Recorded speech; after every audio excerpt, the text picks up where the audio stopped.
Hey fam, you know that one drama that hits you in the chest and refuses to let go? Today I found that drama. I just started this new Korean series S-Line, and let me tell you, I watched and I couldn't breathe. I didn't blink. I didn't move. I didn't even realize I was crying. So here's the twist.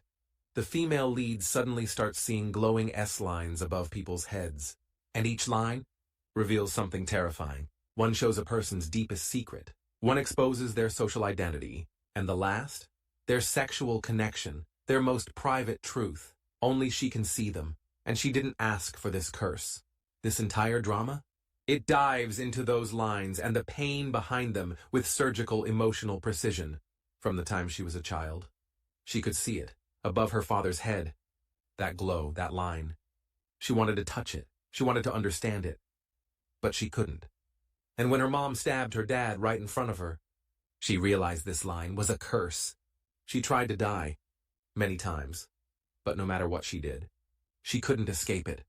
Not even death could break her free. Now she has a mission.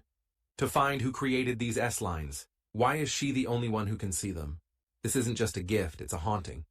She maps everything, faces, connections, locations, like a detective with a broken heart.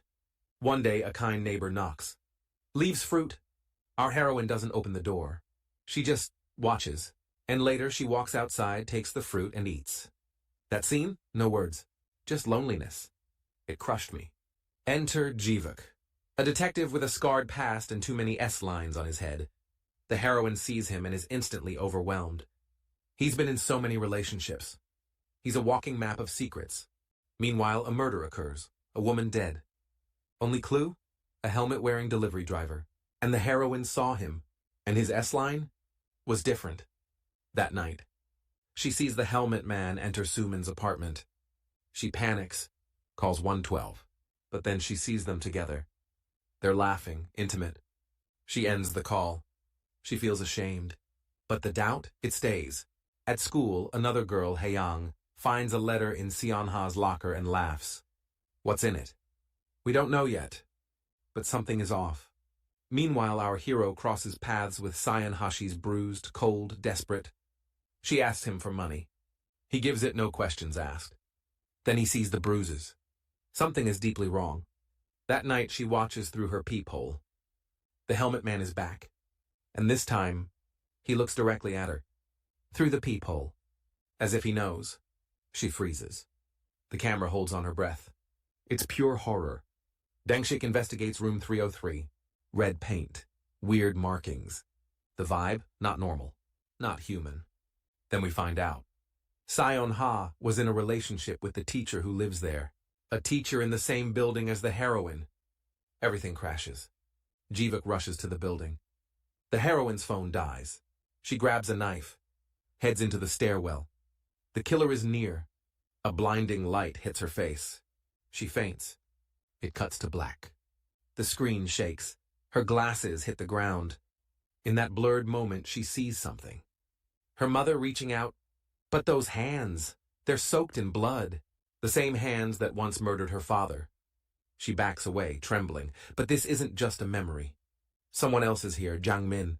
He's not just visiting, he's hunting. He's heading to Sumin's house, and this time, he plans to kill. But right then, something changes.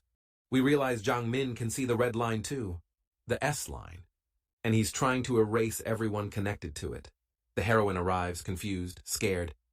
Jang Min looks her dead in the eyes. Could you even stab someone? He whispers. He picks up a plastic knife, playing with it like it's a game. But then he lunges. He stabs her. She falls, helpless.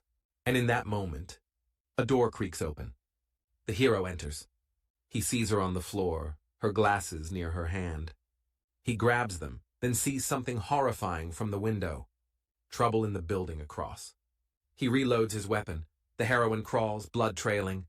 She grabs Jang Min's leg. He lifts the knife again. Bang. A bullet pierces the air. Jang Min falls. As blood pools beneath him, Jang Min gasps. The S-line. It's disappearing. I can't see it anymore. The heroine clutches his final words like a secret message. She wonders, did Jang Min see the same red threads? Then it hits her. He only saw the line after he wore the glasses. That's the key. The hero gives her his pair. Just then, Cyan Ha enters. She stares at the heroine and asks, "Why are you wearing sunglasses at midnight?" The tension is thick. The hero looks at both girls. "Do you two know something you're not telling me?" Cyan Ha doesn't answer. She just walks away. But something about that walk feels too calm. Later, the heroine reveals a deeper truth. Her mother murdered her father. That's why she disappeared from school. Back then, she and Cyan Ha were classmates. Now they're wrapped in something darker. Everywhere they look, buildings are covered in S-lines. Every room, every floor. Then, a message appears. "What you see, I see too. Let's return to Ark High School." Someone is watching. Enter Guijin, a sweet, smiling teacher. But she has something strange about her. When the heroine puts on the glasses, there's no line attached to Guijin. She's completely clean. But not Haeyang. Her line connects to another student. The truth is horrifying. They're in a forbidden relationship. Cyan Ha sees this, and she files it away like a loaded gun. Suddenly, a new girl joins the class. Maybe the one from the message? Meanwhile, Haeyang reads a love letter aloud. It was written by Cyan Ha to someone named Jivan. She reads only 3 words before Cyan Ha snatches it back. They fight. Fists fly. Haeyang hits hard. Guijin enters and breaks it up. Cyan Ha says coldly, "I was just leaving. Class is over." The heroine picks up the same glasses Jiang Min once wore. She sees only one line coming from her head, but when the hero wears them, he has many. She's shocked. She runs. Everywhere she turns, lines, red and glowing, tie people together. She starts to realize these aren't lines of love. They're lines of sexual relationships, and some of them are sickening. The hero investigates. He finds out Jiang Min never wore glasses before. So how did he see the line? He visits a bar where Jiang Min once hung out. The bartender tells him, that guy, he'd stare at people's heads, counting their lines. That's why he came here. He wanted to know everyone's truth. The hero asks one final question. Did Jiang Min wear glasses? The bartender nods slowly. And everything changes. Back at school, everything seems normal. But it's not. Hero complimenting a girl passing by. You're really cute, he says. But it's not just flirtation. It's a spark. And that spark? It leads him all the way to her room. The tone is soft, seductive, almost too easy. But we cut suddenly to Cyan Ha, watching from a distance, silent, calculating. She's not here by accident. Hae-young and Sarah sneak away to a motel. They think no one knows. But Cyan Ha is 2 steps ahead. She snaps a photo. 1 click, and she's got leverage. A few scenes later, she sends it. Straight to the teacher. But why, she says. We're minors. If anyone gets punished, it's not me, it's you. Blackmail.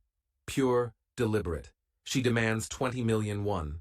And the teacher is shocked, speechless.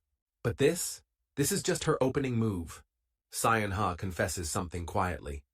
I like being alone, no parents, no family, just peace. But the heroine pushes back. I don't want to be alone, I hate it. Suddenly the scene turns. We learn more about Cyan Ha. She has no one, not even a mother. When asked if her mom is still alive, she simply says, if she was, she would have contacted me by now. And that just breaks your heart. At this point, everything changes. The heroine finds strange glasses that reveal S-lines on people's heads. And every student has one. Not only can she see hers, she accurately reads all of them. That's when it hits. These glasses were used in a past murder. The same ones the killer used. Now they realize these aren't glasses. They're a weapon. And Cyan Ha's been using them. The teacher, now unraveling, confronts Cyan Ha. Did you send that photo?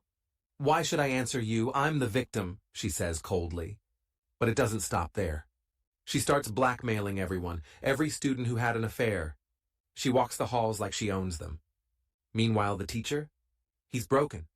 He tells his colleague, I just wanted to talk to her because she kept coming late. I didn't know it would come to this.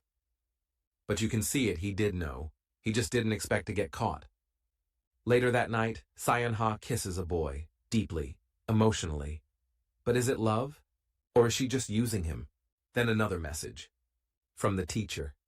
I've got the money. Meet me at the school, tonight. She goes, She's confident. She's smiling. But someone's watching.